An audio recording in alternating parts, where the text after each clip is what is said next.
اگر کوئی شخص نماز مغرب آخری وقت میں پڑھ رہا ہے اور نماز پڑھتے پڑھتے عشاء کا وقت داخل ہو گیا تو کیا اس کی مغرب کی نماز ہوگی یا نہیں؟ فرض کی تکبیر تحریم اللہ اکبر کہا، مغرب کے 3 فرض کا اللہ اکبر، اب وقت عشاء کا شروع ہو گیا تو یہ فرض ادا ہو گئے، اس کے سنت ہے، اب اس کا ٹائم نکل گیا۔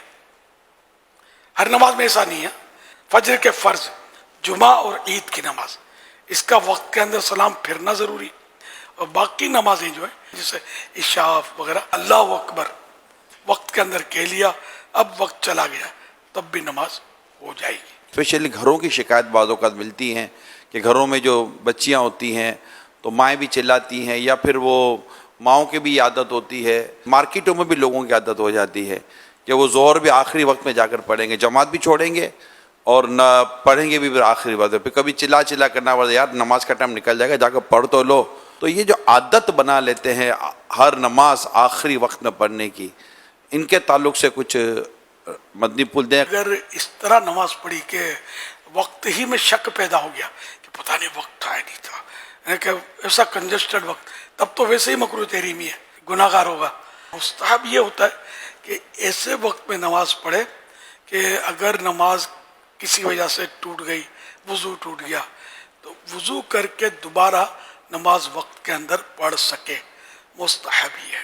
کچھ تو گنجائش ہو یار، اگر خدا نہ خواستہ کوئی مسئلہ ہو گیا تو دوبارہ پڑھ تو سکے بندہ۔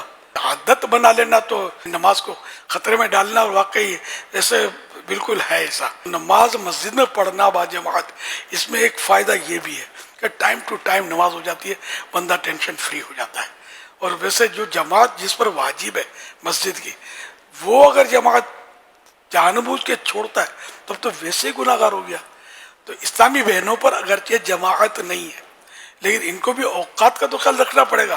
یہ ان کی بے بسیاں ان مانو کر بہت ہوتی ہوں گی، ان کو مسائل بھی اتنا پتہ نہیں ہوتا ہوگا، اور یہ نکلتی بھی ایسے موقع پر ہے، شادیوں میں جائیں گی، باراتوں میں جائیں گی، شاپنگ سینٹروں میں جائیں گی، نمازی بھی ہوں گی تو جائیں گی، یہاں نماز نہیں پڑھیں گی۔ تو ان کو تو نکلنے کے اوقات کا بالکل جدول اس سے کرنا ہی پڑے گا اسلامی بہنوں کا، کہ وہ صرف ایسے وقت پر نکلیں کہ جس میں نماز آگے پیچھے آتی نہ ہو، نماز پڑھ کے نکلے۔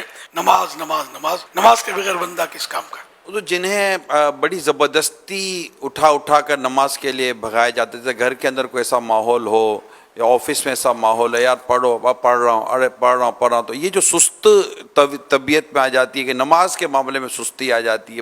خود ایسا ذہن بنا لے کہ بندہ اٹھ جائے، کھانے کے ٹائم پہ اٹھ جاتا ہے، یار کہیں نوکری پہ جانا ہے تو اٹھ جاتا ہے، روز ڈیوٹی 4-5 بجے صبح بھی ہو نا، بالکل ٹائم ٹو ٹائم اٹھے گا، الارم رکھے گا، ہزار جتن کرے گا کہ میری نوکری میری وہ کٹ جائے گی، کٹوتی ہو جائے گی، نوکری خطرے میں پڑ جائے گی۔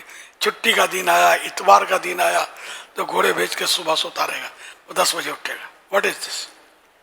فجر کے لیے اٹھے گا۔ یہ نوٹ کر دینا، شاید معاشرے میں سے لوگ آپ کو ہو سکتا ہے کہیں ملیں گے نماز کے دن اٹھیں گے، تو یہ ذہن نہیں ہے سر۔ نماز تو اس کی چھٹی تو ہے ہی نہیں نا، چاہے اتوار ہو، چاہے کوئی بھی خوشی کا دن ہو، غمی کا دن ہو، نماز تو معاف ہے ہی نہیں۔ تو نماز کے لیے تو اٹھنا ہے، کوئی کہے کو گھسیٹ کے اٹھائے اپنے بار۔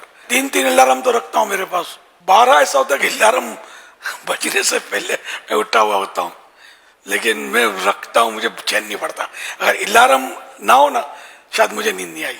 میں سن 80 میں جب فرسٹ ٹائم مدینہ پاک کی حاضری سے مشرف ہوا، دوست کے کچھ رکاتا میں، تو وہ بول رہے تھے آنے پاک فکر نہیں ہو، فجر کی فکر نہیں، الیاس اچھی بھی ہے نا، اتار ریڈ نو پاک۔ اب الیاس اپنے گھر پہ آ گیا نا، اب نو پرابلم، فکر نہیں اپنے کو، یہ اپنے کو فجر کے لیے اٹھا دیا کرے گا۔ تو الحمدللہ نماز کی تو الحمدللہ ثم الحمدللہ، جس کو کہنا چاہیے بچپن سے مسجد کا منہ دیکھا ہے، اللہ کا کرم ہے۔ اللہ پاک اسی پر ہمارا ایمان پر خاتمہ کرے کہ مسجد سے ہمارا رخ بدلے نہیں، اللہ کے گھر کی طرف ہی رخ ہوتا رہے۔